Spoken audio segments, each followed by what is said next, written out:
ರಾಜ್ಯಗಳ ಮಧ್ಯೆ ಬೆಂಕಿ ಹಚ್ಚತಕ್ಕಂಥ ಕೆಲಸವನ್ನು ಮಾಡ್ತಿದ್ದಾರೆ.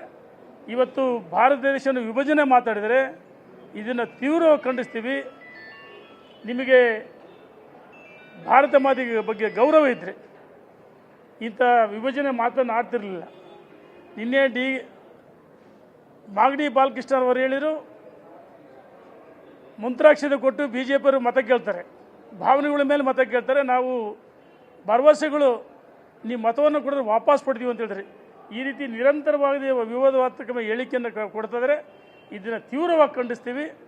ಈ ರೀತಿ ಹೇಳಿಕೆ ಕೊಡೋದ್ರಿಂದ ಬಹುಶಃ ಎಲ್ಲ ಒಂದು ಕಡೆ ನರೇಂದ್ರ ಮೋದಿಯ ವರ್ಚಸ್ಸು ನೋಡಿ ಇವರಿಗೆ ಈಗಾಗಲೇ ಸೋಲನ್ನು ಒಪ್ಕೊಂಡಿದ್ದಾರೆ. ದೇಶದಲ್ಲಿ 2 ಬಾರಿ ಅಧಿಕಾರಿನ ವಂಚಿತರಾದರು. ಮತ್ತೊಮ್ಮೆ ನರೇಂದ್ರ ಮೋದಿ 3ನೇ ಬಾರಿಗೆ ಪ್ರಧಾನಮಂತ್ರಿಯಾಗಿ ಶತಸಿದ್ಧ. ಈ ರೀತಿ ವಿಕೃತ ಮನಸ್ಸಿನಿಂದ, ಹತಾಶ ಮನೋಭಾವದಿಂದ ದೇಶ ವಿಭಜನೆ ಬಗ್ಗೆ ಮಾತಾಡ್ತಿದ್ದಾರೆ. ನರೇಂದ್ರ ಮೋದಿ ಏನು ಅನ್ಯಾಯ ಮಾಡಿದ ರಾಜ್ಯಕ್ಕೆ? ರೈತರಿಗೆ PM ಕಿಸಾನ್ ಸಮ್ಮಾನ ಯೋಜನೆ ಕೊಡಲಿಲ್ವಾ? ಮೇಕ್ ಇನ್ ಇಂಡಿಯಾ ಯಾರ್ದು? ಜನ್ಧನ್ ಯೋಜನೆ ಯಾರ್ದು? ನುಡಿದಂತೆ ನಡೆದಂಥ ಈ ದೇಶದಲ್ಲಿ ಯಾರಾದರೂ ಕೇಂದ್ರ ಸರ್ಕಾರದ ಪ್ರಧಾನಮಂತ್ರಿ ಇದ್ದರೆ ಅದು ನರೇಂದ್ರ ಮೋದಿಯವರು. ಆರ್ಟಿಕಲ್ 370 ನಾವು ಚುನಾವಣೆ ಪೂರ್ವದಲ್ಲಿ ಭರವಸೆಯನ್ನು ಕೊಡಿದ್ವಿ.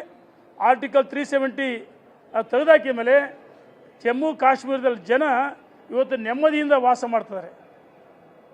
ಮತ್ತು ಅಯೋಧ್ಯೆಯಲ್ಲಿ ಕಳೆದ 500 ವರ್ಷಗಳ ಹೋರಾಟದ ಪ್ರತಿಫಲ ಕರಸೇವಕರ ತ್ಯಾಗ, ಬಲಿದಾನ. ಭಾರತೀಯರ ಅಪೇಕ್ಷತೆ ಅಯೋಧ್ಯೆಯಲ್ಲಿ ಶ್ರೀರಾಮ ಮಂದಿರ ನಿರ್ಮಾಣದಾಗ ವಿರೋಧ, ಬೆಂಕಿ ಹತ್ತಾಗುತ್ತೆ ಅಂತ ಹರಿಪ್ರಸಾದ್ ಹೇಳಿದರು, ಗೋದ್ರಾ ಘಟನೆ ಅಂತ ಹೇಳಿದರು. ಈ ರೀತಿ ವಿವಾದಾತ್ಮಕ ಹೇಳಿಕೆಗಳಿಂದ ಕಾಂಗ್ರೆಸ್ನವರು ಅಡ್ರೆಸ್ ಇಲ್ಲದಂಗೆ ಹೋಗ್ತಾರೆ. ಶಾಪ ನಿಮಗೆ ಖಂಡಿತ ಹೇಳ್ತೀನಿ, ಭಾರತ ಮಾತೆ ಶಾಪ ನಿಮಗೆ ತಟ್ಟುತ್ತೆ. ಒಂದು ಕಡೆ ಕರಸೇವಕರ ಶಾಪ, ಶ್ರೀರಾಮನ ಶಾಪ, ಹನುಮಾನ್ ಶಾಪ. ಕೆರೆಗೋಡಿನಲ್ಲಿ ಏನು ಮಾಡಿದರು? 18 ಜನ ಗ್ರಾಮ ಪಂಚಾಯತಿ ಸದಸ್ಯರು ನಡವಳಿ ಮಾಡಿ ಸಹ ಆ ಬುಕ್ಕನ್ನೇ ಅಲ್ಲಿಂದ ಕದ್ದು ಬುಕ್ಕನ್ನು. ನಾಚಿಕೆ ಆಗಬೇಕಲ್ಲ ನಿಮಗೆ?